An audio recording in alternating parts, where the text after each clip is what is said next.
Chapter 10 The Mystery of Soulmates. We were saying the original person became 12 gods, who then each became a man and a woman. They are called the 24 elders. In order to rule the nation efficiently, the 12 gods chose 12 assistants each, called the 144 chiefs. Two chiefs, a man and his wife, are the heads of every clan, and there are 72 clans, 6 in every tribe. We were also saying every Black person has a complement. A complement is a person who completes you. You may think as a man or a woman you are a complete person, but we are taught otherwise. We are taught the true meaning of the childish story about Eve coming from the rib of Adam. Although Adam and Eve refer to the non-Black races, the part about the rib points to the way in which people on earth are born. Every two people of opposite gender are united as one in mind before birth. When they are born, they separate, one being born as a baby boy and the other somewhere else as a baby girl. To the immature mind of white people, who are but yesterday's children compared to the eternalness of Black people, the story of the separation of one mind into two was explained to them in a sort of picture book manner appropriate to the level of their mentality. They were taught that Eve came from the rib of Adam, or Adam from the rib of Eve, because the separation can be looked at either way. Every man is incomplete without a woman, and every woman is incomplete without a man. Each one becomes complete when he or she unites with his or her complement. This is divine love, as opposed to the fleshy or material love. Now, I'm not passing judgment on love. I'm not qualified to do that, nor is anyone else. I'm simply stating facts as they are known to me, so please bear with me. This question of complements is important for the understanding of why the ancient society was organized the way it was.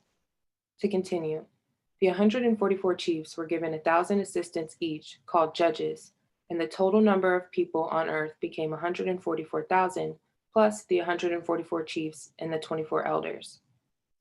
The reason they are called judges has to do with the purpose of the universe. They pass judgment on the state of the universe at periodic intervals as to how far it has come in the achievement of its purpose. We'll explain in more detail later. The judges had every town in complementary pairs as well, a wife and his husband being the two judges of each town. There were originally 72,000 towns, 6,000 in each tribe. This was a nation, brothers and sisters. It was serious business and serious organization. Black people filled the whole earth before Whitey came along. Don't buy into the lie that Black people were only in Africa and Whitey, etc., discovered the rest of the world. Not true. We had 12 separate countries spread over the whole earth, from Asia to Africa to the Americas and Europe. Yes, even Europe. There was a time when the climate there was not icy cold as it is today. Black people lived there and left the same types of monuments everywhere they lived. Take a look at the monuments of Egypt, which, it is finally admitted, were built by Black people after many centuries of reluctance. This reluctance persisted for centuries despite the fact that Herodotus, the father of Caucasian history, stated very clearly 2,500 years ago that the ancient Egyptians were nappy-haired, midnight-skinned Black people. And how did he know? He went there while Black people were still living there and ruling their own country. In those days, Egypt was to the whole world what America is today. Everybody who was anybody went there for learning, culture, fortune, and fame, just as people today come to America from all over the world. It was taken for granted then, just as it is today among whites, that Black people were the most advanced people on earth. Herodotus says so without shame. Whites in those days were still in the infancy of developing their sense of superiority, which is now fully mature, albeit completely false. Take a look at the monuments of ancient Egypt as an example of what our people built. Then search all over the world for similar monuments, and you'll find them on every continent. If you want to find where Americans have been in the world, don't you look for McDonald's, Kentucky Fried, and Ford automobiles? Those are Whitey's modern monuments that he leaves behind everywhere he goes. Black people left behind much more enduring monuments everywhere they lived. When you see megalithic stone structures so large that white people today look at them and say, how did they do that? Know without a doubt when you see these monuments anywhere on earth that Black people once lived there. This is true of Stonehenge in Britain, others in Europe and Asia, and the Great Walls in Central and South America, even in North America, i.e., all over the world. I hope you put this in a book. It's good to hear such a different perspective on these issues. I recently purchased a book called Song of the Stars by a Southern African man called Credo Mutwa. Have you ever heard of him? If so, what do you think of his views? Thanks. Yes, I've heard of him. He's what today is called a shaman or medicine man, but in the ancient days was called a custodian of rituals. What view of his did you have in mind that you're asking about? I didn't have a particular one in mind. I just wondered if, from your perspectives and sources, you believed him to be credible. That's all. Peace. I second that notion, the book thing. As for Credo, I have a DVD of his that was a joint project with David Icke. I have noticed that David Icke puts words into Credo's mouth various times, but it seems that he agrees with Icke in that reptilian beings harvest humans and were the quote unquote gods of old. Now I feel that Credo speaks to David in a manner which David conveniently misinterprets to fit his own workings. But as for the reptilian thing, what's your analysis? Credo Mutwa is one of the most controversial Africans out there. He's understood much better by Africans in Africa, but very little outside, least of all by white people such as David Icke. They call him a witch doctor, as they call all indigenous shamans. If they have some measure of respect and don't call them that, then they go to them to get what they need to validate their preconceived notions and write their books, but never to learn the truth. That they cannot really do because the truth known by Mutwa and his peers concerns their origins and destiny. The minds of whites such as these cannot accept the truth of their true, real origin, let alone their destiny, which was predicted long ago. Shamans, knowing this, provide them with what they need to satisfy their curiosity and then send them on their way. Whenever you hear them speak, almost invariably you'll hear them say that such and such a shaman confirmed such and such knowledge that I already had, which is not really knowledge but preconceived notions.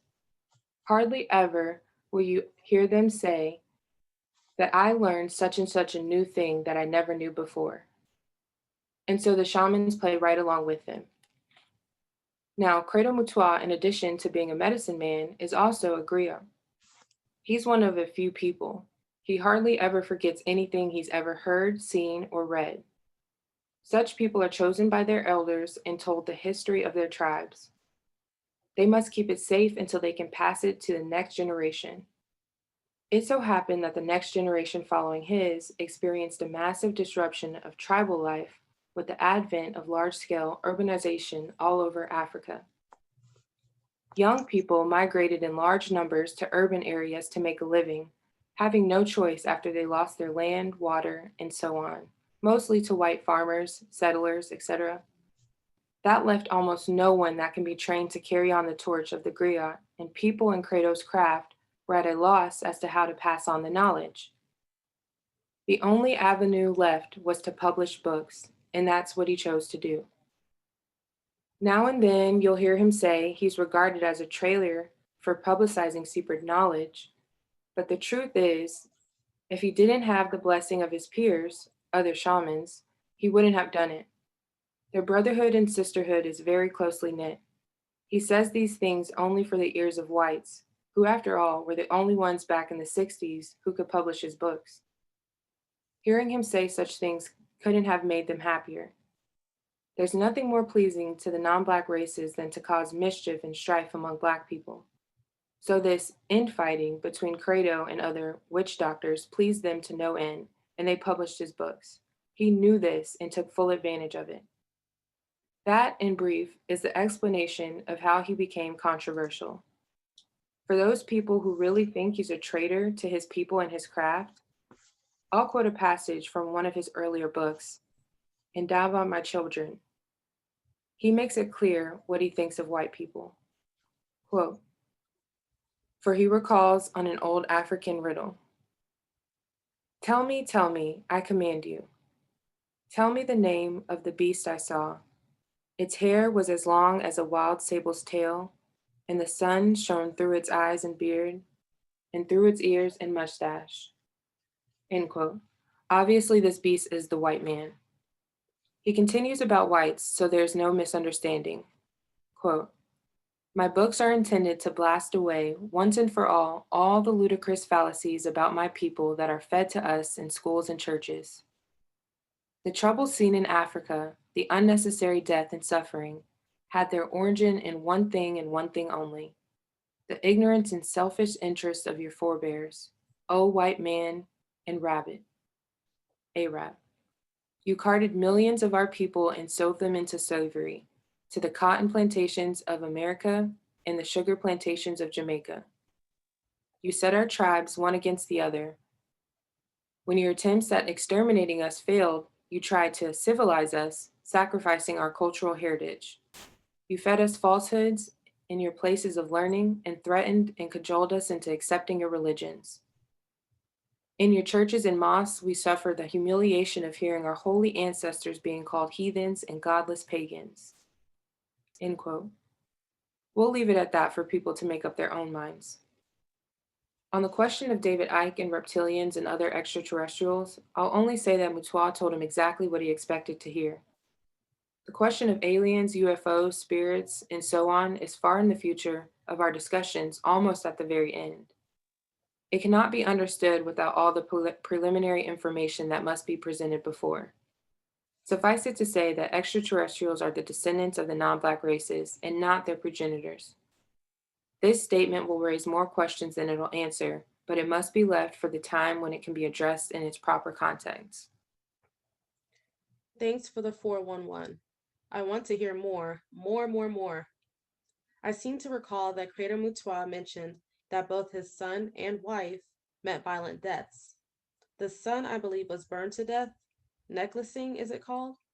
Are these deaths supposed to be related to his controversiality? Oh, and don't forget to write that book. Quote, I have suffered in the cause of my battle against shadows. When you are fighting against ignorance, you suffer just as much as if you were on a battlefield under gunfire. I have lost people I love. I have lost a woman I loved years ago in 1960 to the guns of the white man, to the guns of the oppressive regime, and was falsely accused of being a supporter of. I lost a son, my firstborn son, innocent to the knives of Black activists murdering people under the banner of the mass democratic movement. I came close to losing another son to the spears of the Inkatha Freedom Party. God have mercy upon us. I have been cheated by whites who took advantage of my ignorance and stupidity and who robbed me of millions of rands of money I made out of my books. Even as I am talking to you here now, there is a white woman who deceived me into signing away everything that I wrote, everything that I painted, and everything that I sculpted. I have suffered, and I am still suffering. Even now, there are white men that have set my own children, my sons, against me. A born-again Christian preacher of lies brainwashed my daughter's mind and stole her away from me, saying, you must not talk to your father. He is a devil worshiper. End quote. Credo Mutua.